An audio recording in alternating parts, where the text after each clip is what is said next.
Welcome to Energonomics. This is your host, Richa Mishra. A refiner to the core is how A.S. Sahney, chairman of India's biggest refiner cum retailer, Indian Oil Corporation, is defined by the oil world. His colleagues call him a go-getter, a man with set ideas and big insights. It is our honor and pleasure to have Mr. Sahney with us on the 25th episode of Energonomics. What are the challenges which still remain? Geopolitics is a challenge because we, as you know, we are dependent around 87% or 86% of our crude basket is coming from abroad. It is being imported, and this is growing. That is the biggest challenge and opportunity. Are branded fuels still existing? Yes, for me it is existing. XP100, that is there, very much there in the market. XP95, the petrol version of it, that is also in the market, and other in diesel also extra green is there in the market. We are there with the branded fuels. Do we see IOC going in for any greenfield refineries in coming years, or the brownfield you'll be reinventing them? And do we see any overseas acquisitions happening? First thing, the greenfield refineries, as of now it is not on the agenda. Only thing that is on the agenda today is the Chennai one. As of now, as we speak today, some of the opportunities are being evaluated. Can you please tell us what this sprint concept is? Sprint is an acronym for 6 things that we want to do.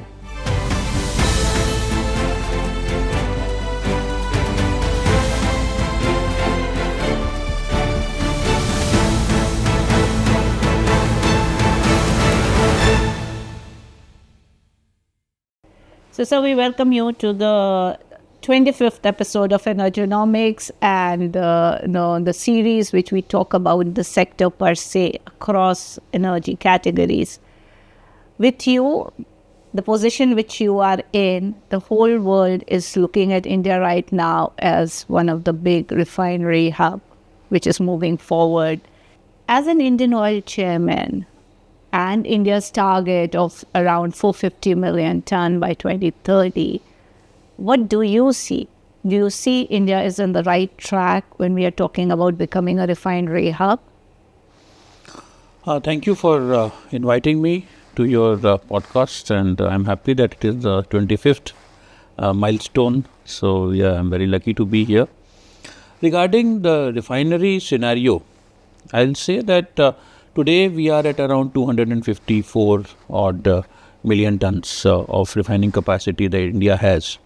And going up to 2030, I see that we already are on track to become 310 million metric tons of oil refining capacity, which will be a bit more than what is actually needed here.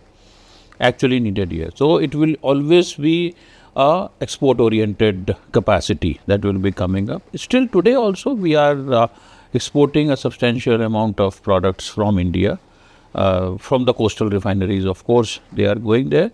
Going forward, 310 is an immediate visibility is there. Beyond that, one of the BPCL refineries is coming up at Andhra Pradesh.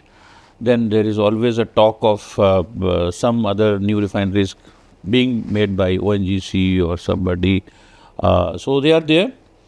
But concrete plants I see for 310 plus minus maybe 10 or 20 plus 10 or 20 I'll see up till 2030. The 450 target, as I understand, is for a much larger time frame. What are the challenges which still remain? What would you like to tell us?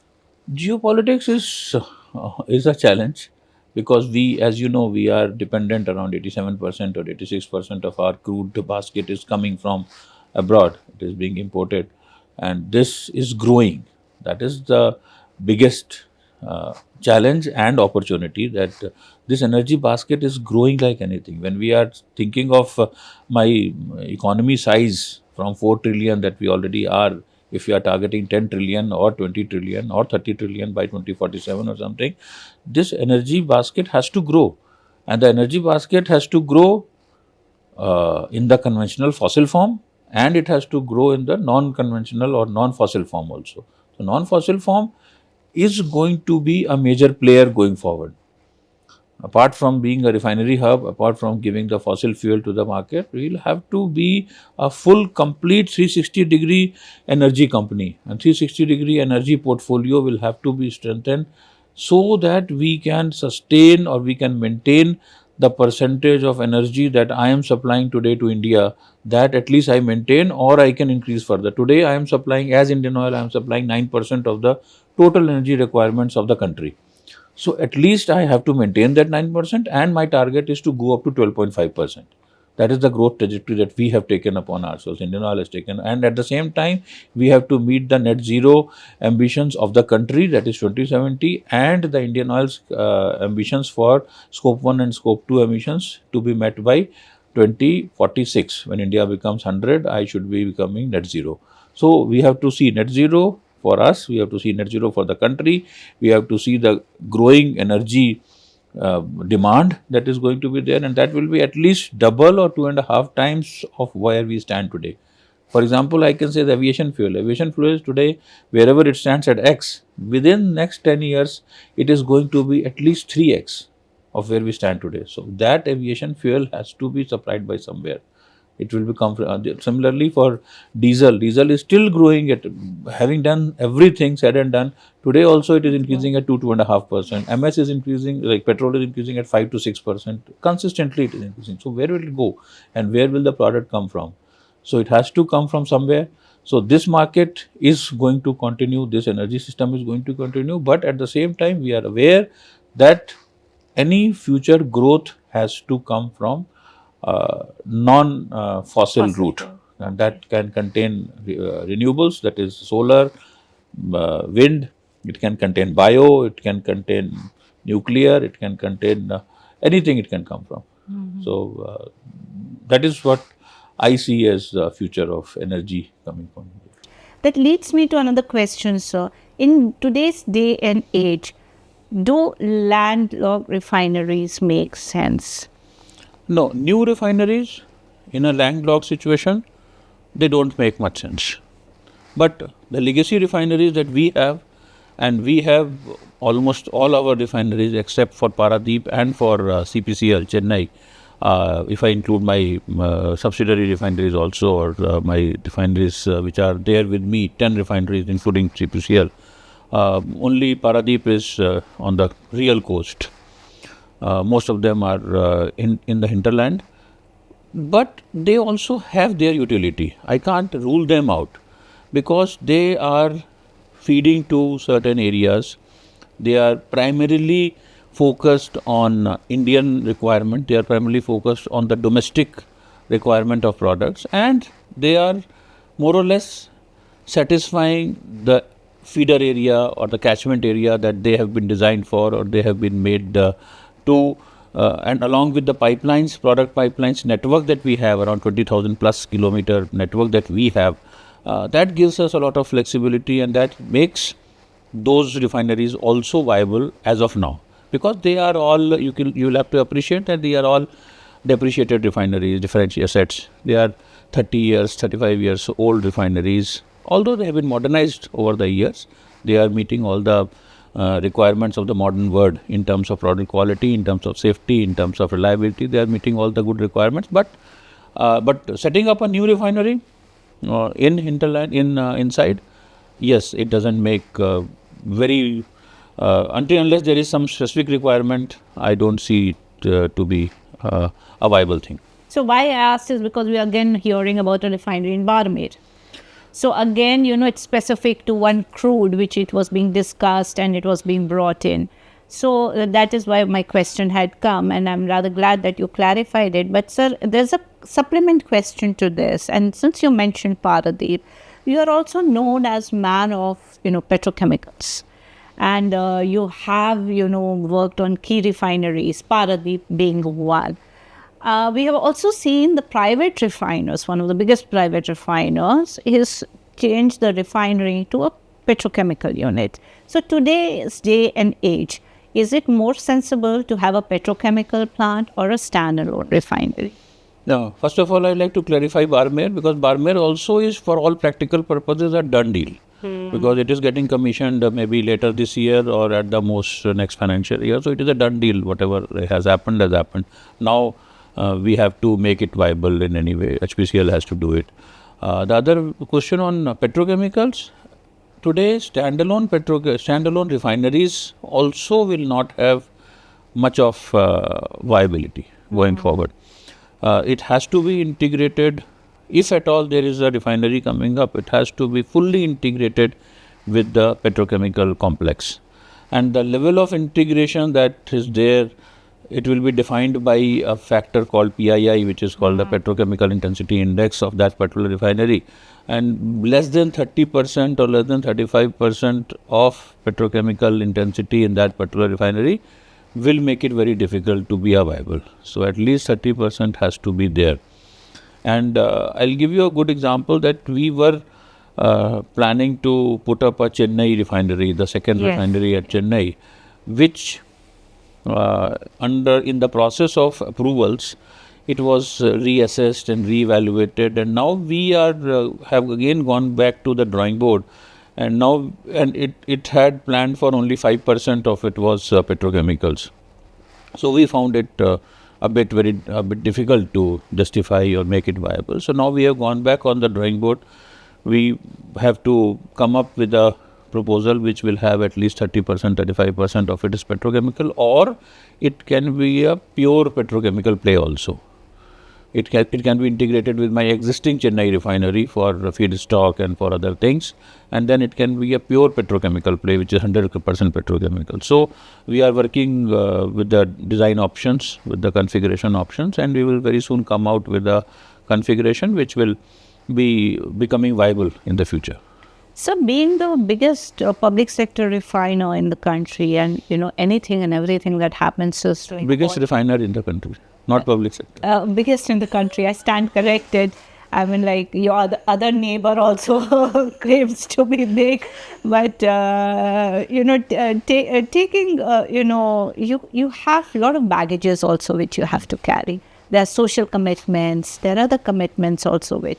But as I would say, as a student of oil sector, having tracking it for a while, one thing which we would like to understand from you is, now that most are petrochemical units also, how does the gross refinery margin work? And in a theoretical case? Yes. In a theory case, I'll say that gross refinery margin is nothing but the cost of crude that you procure and the cost of product that you are selling. That is the gross refinery margin. And refinery margin, when you say, it becomes crude that is purchased and brought to the refinery gate, and the product that is dispatched from the refinery gate, it becomes the gross refinery margin. In between, everything else is there. How much fuel you are burning, how efficient you are in your usage of product, how much volume expansion you are getting. Like if you are buying some certain kiloliters of crude, and then you are selling some certain kiloliters of product. So how you are making that extra kiloliter of lighter products or LPG or anything, so which are valuable. So how you are increasing that product slate, improving your product slate, and how you are reducing the cost of procurement of your crude, that will define the gross refinery margin. Other than that, there will be several other things: your cost of operations, your manpower cost, your power cost, your fuel consumption. Those things will also come into picture. But this GRM is only this much. That gross refinery margin is this much only, and that is affected by several of the things. It is not necessarily only the operation of the refinery, but the cost of procurement of the crude, the variations in the crude, and then the cracks which are available for the products. And then you have to see the difference between the crude that is procured and when it is getting processed. Maybe 2 months earlier it was procured, and now today it is being processed. So product is getting out today, and then it will reach the market maybe 10 days or 15 days or a month later. And at that point of time, what will be the crack that will be available in the international market? That will be defining the product value. So difference between the crude that I have procured 2 months back and the product that I am selling today, that difference is basically the gross refinery margin. Absolutely well defined, sir. But the question was because normally when there's a constant comparison between your GRM and the GRM of private players, and then the debate happens. Then, of course, when they declare the GRM, it is the petrochemical GRM also there. But whereas IOC in its honesty was only declaring the refining GRM. So that is why the... No, actually, that is a totally different method of calculating GRM. Here we have something called refinery margin, Right. and then we have got a marketing margin. Correct. If I combine both of them, then it becomes a gross margin. Right. Gross margin for my total business. That is what the other refiners were doing, and we were following a method of CHT, that is Center of High Technology. They have given us a method, and that is uniformly followed by all the public sector undertakings that are there. So we are okay with that comparison. But I know you must be knowing that for the last 2 years they have stopped reporting the GRM itself. Yes, I was coming. Because that is not a very, I'll say it is not a very scientific way of assessing how a performance is happening. Unless you have to judge me by the type of money that I am making, the type of margins in terms of dollars or in terms of rupees or in terms of 1,000 crores that I am getting. That is the real thing. If I am giving you good returns based on operations, I am not saying that I have sold some land or I have sold some asset and then I am adding that money here. No, that is not the case. If that is kept aside, then if I am bringing in some crude, I am selling some product and I am making money, that should be the criteria, I suppose. But it's okay. There has to be a benchmark. Right. It is a benchmark. Right. So I'm rather glad you have clarified this point also for us. Now, as oil reporters, when we go outside, step outside, the first question a man on the road asks us is, why, dam kab khatega? So now I come to my next question is the retail pricing or the refinery gate price, as we call it. So what happens there, sir? Is it still existing or the dynamics have changed? No, it is still existing. That's what I told earlier also, that we have two types of margins. One is the refinery margin and the other one is the marketing margin. Correct. So whenever, that is the benefit that as oil marketing companies we have, that we can play with, or we are managing the show with either marketing margin or refinery margin, because both of them cannot go up and both of them cannot go down. So that is the advantage that we have, and we are doing a balancing act between these two. Coming to the basic time of when the prices will come down, that can't be predicted as of now. But as you have seen, the predictability of this market is the last thing that we are expecting it to happen, because in the last 2 years we have seen crude cross $90 also, and now it is 60. It came to 61. Now again within last 2 days it has gone up to 64 or 65 now. So we can't predict that. But at the same time, I'll say, with the policy that we have adopted, as mostly we take like OMCs, I'll take as an example, we have allowed the customer to have a consistent prices of fuel at the pumps. And in terms of LPG, the costs have been maintained to near normal or near consistent, and that has not disturbed the overall economy. Because can you imagine today, if I am at 65 and if I am able to say bring down some cost by some rupees, and then when it goes to 90 again I have to increase the cost to 120 rupees of petrol or 30 rupees of diesel, it will disturb the whole economy. Because we are fueling the economy of the country, and diesel, it will affect everything that is getting transported, from food grains to fertilizers to everything else, the textiles, machinery, everything will be getting affected. Similarly with MS, the whole economy is getting affected because of if petrol price is changing, LPG, households will be disturbed. So we are trying to maintain sanity, so that these kind of variations, the end consumer, the end customer is sort of getting insulated, or sort of getting comfort that his cost at the pump will not be too high or too low. So you're also known as a man who's been focused on research and development and innovations, and you've really been. I mean, you are an old hand IOCN. You've like Yes. through your career. So now, what I wanted to understand from you was so that before I move to other cleaner fuel, which we are talking about, are branded fuels still existing? Yes. For me, it is existing because we are probably the only one who are or at scale. I'll say that who is giving you the 100 octane, that XP100, that is there very much there in the market. XP95, the petrol version of it, that is also in the market, and other in diesel also extra green is there in the market. We are there with the branded fuels.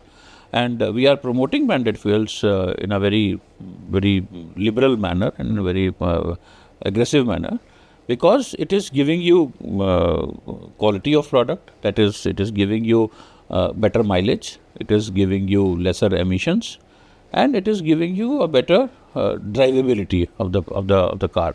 So we are there, and we are committed to promoting these branded fuels.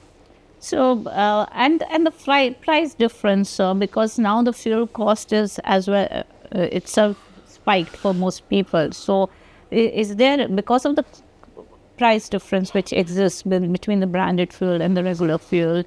It's a 4 rupees difference, 3.5 to 4 rupees difference for 95 version of it.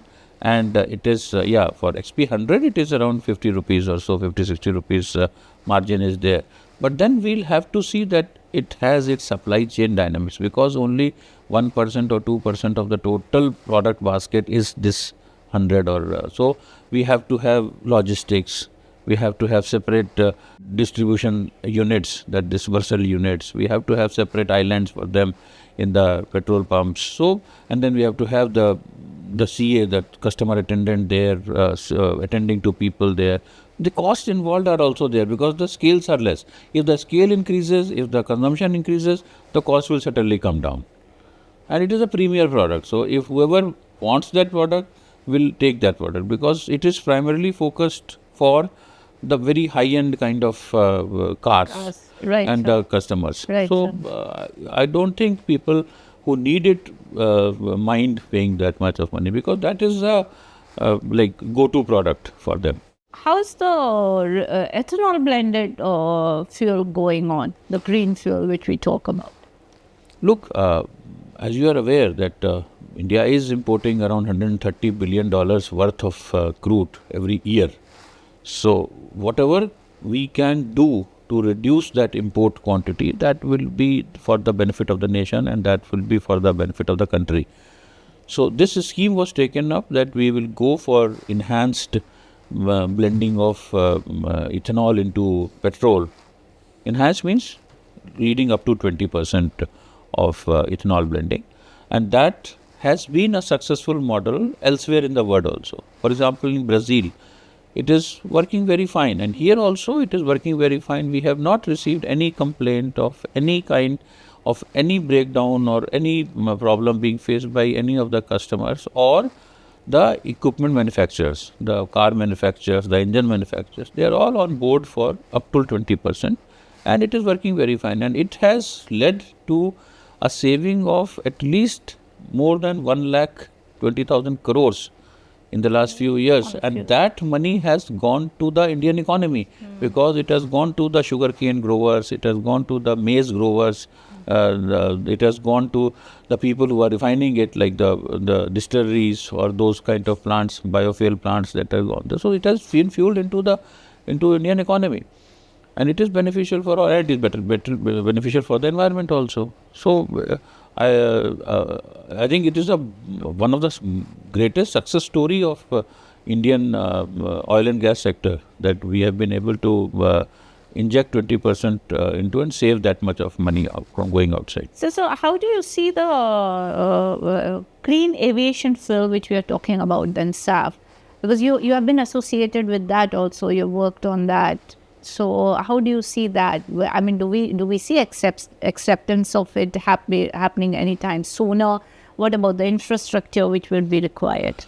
And I can share a good news with you that on that sustainable aviation fuel, that today Indian Oil is the only company in this country who has got the license to produce sustainable aviation fuel, and which we will be license means from Corsia and from ICAO and all international bodies, DGCA, everybody has given us the go ahead to. They have seen our plan and they have seen our infrastructure, and now they have given us that we are the only company in the country who can produce sustainable aviation fuel, and we will be producing it by March of 26, and it will be ready to disburse in the market. And acceptability is there. There is nothing to fear about it. In Europe, it is already in vogue, that is working, and the demand is there for it to be brought to the market.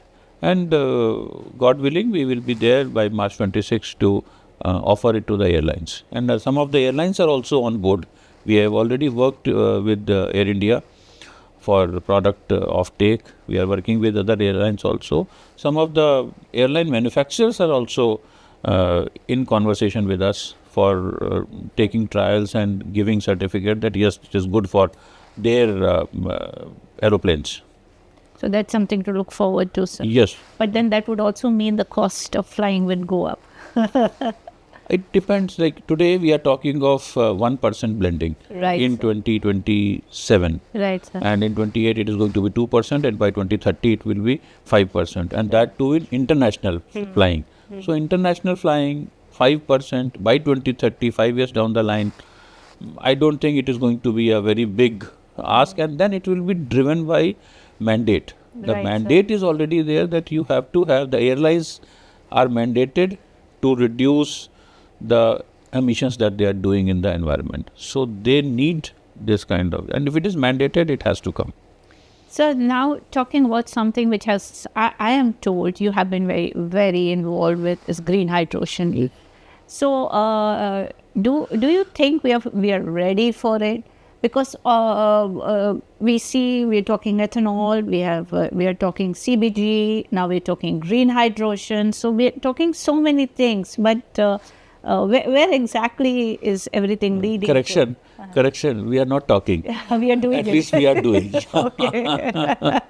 SAF, I told you that we Yes. are doing. Green hydrogen, we are doing. Today, Indian Oil is putting up the largest green hydrogen plant in India, Panipat. That is a 10,000 tons per annum plant, and it will be commissioned by 27 of December.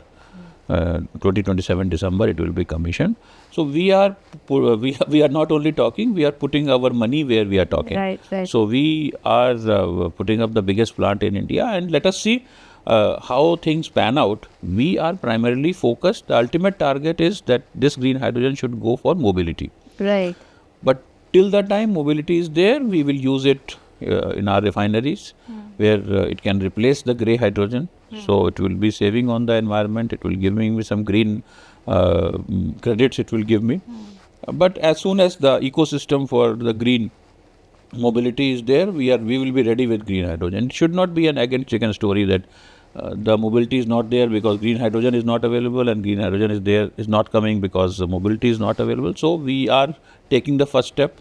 We are putting the hydrogen on the show that yes, hydrogen is there. Now ecosystem can develop around it. So when we talk to the chairman Indian Oil, we just can't talk about refining and retailing because IOC is now into everything of the energy space. It's just not that. You are also into upstream. You're also moved into midstream. You have your pipeline network and all. So when we talk upstream, has IOC been looking at having its own, trading desk, because the crude sourcing mechanisms vary. I mean, once upon a time, PSUs mostly had long-term contracts. Then slowly, steadily, you also started procuring from spot. So, do we see IOC maturing towards going to having its own trading desk? And a supplement question to that is, would IOC as an entity would be doing hedging? No, hedging, I'll take the second question first. Hedging, to a certain extent, we are doing right now also. Okay. So that is not a very although to a very certain extent, very limited extent, limited level, I'll say. So that we are doing, and that is a constant process which is going on. It is nothing new about it. The second part is, the first part that you asked is regarding the trading desk. Yes, it is on the agenda. We are contemplating how to move it, where to place it, what will be the scale, what will be the contours of this trading desk, whether we will have some partner or we will do it alone. Because we have seen experience of our OMCs wherein VPCL had an arrangement with Shell. It worked for around 3-4 years, I suppose, and we have learned from their experience also. We have talked to them also, and we have gathered information and their experience sharing. We have, like, they have done their experience sharing with us. So taking all this into picture, we will certainly have a trading desk. What will be the contours, what will be the location, what will be the span of it, what will be the appetite of that entity or the trading desk, or how much leverage I can give it to the trading desk to go out and do the trading in the market. Those things have to be worked out. But yes, it is on the agenda. It will be done in maybe several coming months or so. Do we see IOC going in for any greenfield refineries in coming years, or the brownfield, you'll be reinventing them? And do we see any overseas acquisitions happening? First thing, the greenfield refineries, as of now, it is not on the agenda. Only thing that is on the agenda today is the Chennai one. We'll have to rework that and see what comes out of it. That is the only thing that is as of now on the agenda. But in future, as you said, that 400 million or 450 million, if that is the target and if we have to go towards that, then maybe in the future, you never know. But today it's not there. That is one. The second part is you asked about the acquisitions overseas. Those are always being evaluated. We have evaluated certain acquisition candidates in recent months, maybe as recent as maybe last 7-8 months. We have evaluated. It has not worked out till now, but for that also, because we are trying to go more and more towards inorganic growth, because the kind of growth trajectory that we are thinking, that we have taken upon ourselves, we have to go for some inorganic things, and for that we have already set up a dedicated M&A cell that is working right now within Indian Oil, and that is a dedicated group of people who are evaluating these opportunities which are there for inorganic growth, both in India and abroad, which are suitable. And as of now, as we speak today, some of the opportunities are being evaluated. So I recollect when you took office and all, everyone in Indian Oil was talking about something called sprint. Yes. So, I mean, to wrap it up, can you please tell us what this sprint concept is? Sprint is an acronym for 6 things that we want to do. The 6 things are, I'll say, think of the core, strengthen the core, go for customer centricity, and go for cost consciousness. These are the 3 C's: customer, cost, and core. These are the 3 things that we have to focus upon. And then there is technology. Then they have to be ready for transition, and we have to nurture the talent. These are the 3 T's: the talent, the technology, and the transition. So these 3 C's and 3 T's, they define the sprint. And this is a transformational project that we have started on 1st of April of this year. And this is a project which we are very focused upon, which we are very hopeful of, and which we are very ambitious upon, and which is being monitored and being implemented with a lot of energy and lot of vigor. And 6 months have passed till now, the 2 quarters have passed till now, and we have got certain green shoots which are giving me a lot of satisfaction that this sprint culture is catching up all across Indian Oil. And this is not only an acronym; it is backed by a detailed plan and detailed targets for each of the functions. This is backed by around 25 detailed targets for each of the function that have come up, and those people are again subdividing it into their work areas. So it is a detailed plan, and then we are not putting it into a small time frame that it has to be done today or it has to be done tomorrow. We have given a time frame of 3 years, starting from 25 1st April going up to 28. In these 3 years, we have to transform this company, we have to transform the way we do business, we have to transform how we are looking at the future, and how we are being conscious of the costs that we are incurring in doing business. Everything has to come into a place in the form of the sprint. And this is the long term, I'll say medium term strategic target that Indian Oil has taken upon itself. Thank you so much, sir, for sparing this time with us. And clearly, the road ahead is very challenging, and we'll also follow the sprint concept which Indian Oil itself has adopted. And for our viewers, if you have any comments, please give us your feedback on the comment section below. Thank you. Thank you so much.